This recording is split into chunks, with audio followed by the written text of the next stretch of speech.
Um, so my husband and I are in Fort Wayne. We are a ministry family. We have 4 kids. My oldest is 11 at the time.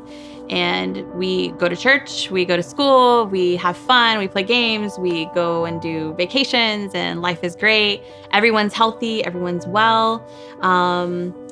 Family dynamic is great. My husband's awesome. I think I'm a great mom. My kids are awesome. There's not anything, I guess, abnormal or just different about our family. We're a very typical ministry family. And we don't have a history of mental illness in our family. And so when the secret struggle came into our forefront, came into our knowledge, it was a complete shock to us. My daughter had gone to school, and she experienced the Get Schooled tour, and she had been dealing with the secret struggle of self-harm and of suicide. And so through the Get Schooled tour, she was instructed to, if she's going through these things, she needs to reach out to someone ASAP. And she learned that she was not the only person dealing with the struggle. She learned that there are her peers were also struggling with this. And I really feel like that helped her have the courage to move forward. And the first person she reached out to was our youth pastor Josh. And so I actually got a call in the afternoon. Josh called me. He says, "Hey, Dee, this is Josh, and I just got a really crazy call from Bree. She's really upset. She is crying, and she's telling me that she had thoughts of self-harm and a suicide. Evidently, there was some Get Schooled tour at her school, and she's really upset. Did you know this?" And so I just remember being on the phone and thinking like, "What? Are you kidding me right now? Oh my goodness, like, I had no idea." I said, no, I had no idea if any of these things were happening or that she was thinking anything like that. And so he said, "Well, I will talk to her some more, and we can meet anytime, and we can all talk as a family if you want to." And I said, "Okay, no worries. Like, we'll pick her up from school. We'll chat through." So I get her home that day, and she's physically just have been crying and weeping, and her eyes were red. Her whole countenance was just shame. And so we sat her down. We sat her down on the couch, and Josh and I were with her. We had the kids go in the other room.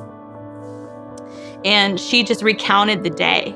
She recounted that she had been challenged to bring up these thoughts, to bring up the fact that she was struggling, the secret struggle that she was in. And she learned that other people were going through it. She learned that it's important to say something to somebody, to find a trusted adult, to find somebody to chat with. And she said the first person I thought of was Josh. And she even apologized. I remember her apologizing to me that she didn't come to us with it.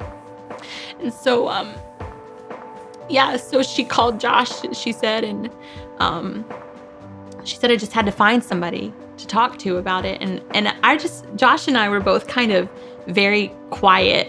I don't think we really had the skills at the time and the brain space, the bandwidth to deal and to manage what we had just heard. This is our very first time that we're ever walking through this with Brianna. And so I just remember being very quiet. And then I just remember crying and thinking about the what if.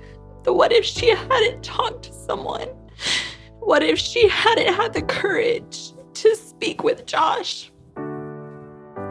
And I just told her, "Bree, what if something had happened? I'm so sorry. Like, I didn't see it. I'm sorry that, like, I haven't been there. Why didn't you talk to me?" And so in some ways I was very selfish about feeling what I was feeling. I was sad that she hadn't come to me. Why didn't she come to me with the things that she was feeling? And so, so we talked through it, and my husband's really great at making a plan. And the plan was we find counseling.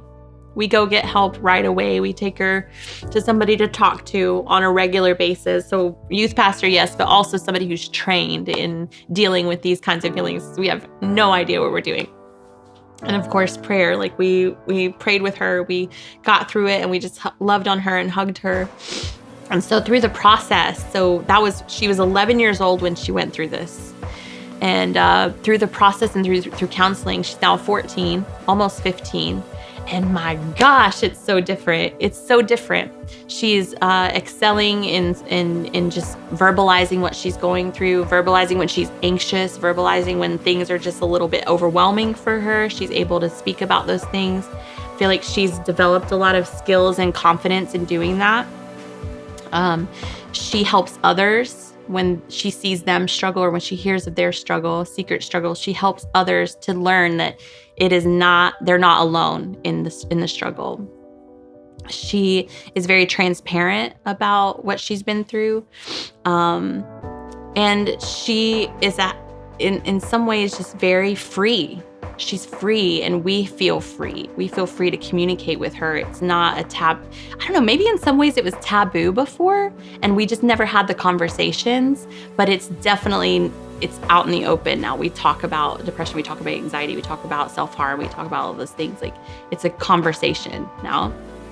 And so it's remarkable to be able to be here now and to look back when she was 11, and I can definitely see a change. I can see in the moment when it was years ago, in the moment when she was 11, I guess it was like kind of a bubble. This is where we were. I had no idea what to look for. And now that she's 14, and when we've had some time since the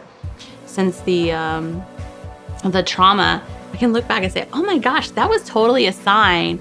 Oh my goodness, like I learned so much, but that was 100% a sign for me. I can be looking for that in my kids. So it's been amazing. So that's like some history where we were, and then here we are now. Just amazing to look back and see the transition and the change, and thank God, it's been good. I know what Bree went through. So I know that she was probably sitting there, and you're asking hard questions. You open up the conversation to ask the hard questions that nobody asks, right? Get Schooled Toward, that's what Get Schooled Toward does. You ask the hard questions. You open up the conversation, and you make it safe for them to have the conversation, because through the interactive polling, they're able to see that they're not alone in the struggle, in the secret struggle. And so I know that through the polling, it's anonymous polling. Through the polling, it's aided into her taking those steps to talk to somebody, to find somebody that she trusted to share with 100%. If you're on the fence about whether to bring Get Schooled Tour to your school to have in front of your kids, I just have to say you can't delay, because if it weren't for Get Schooled Tour, I don't know if I would still have Bree. I don't know if she would have taken the steps that she had thought of. And so bring them to your school.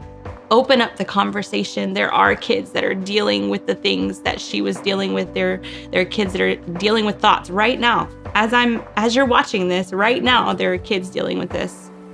And so you can move them forward. You can move them past the pain. You can help partner with them and move them into a place of healing, into a place of freedom, into a place of wellness.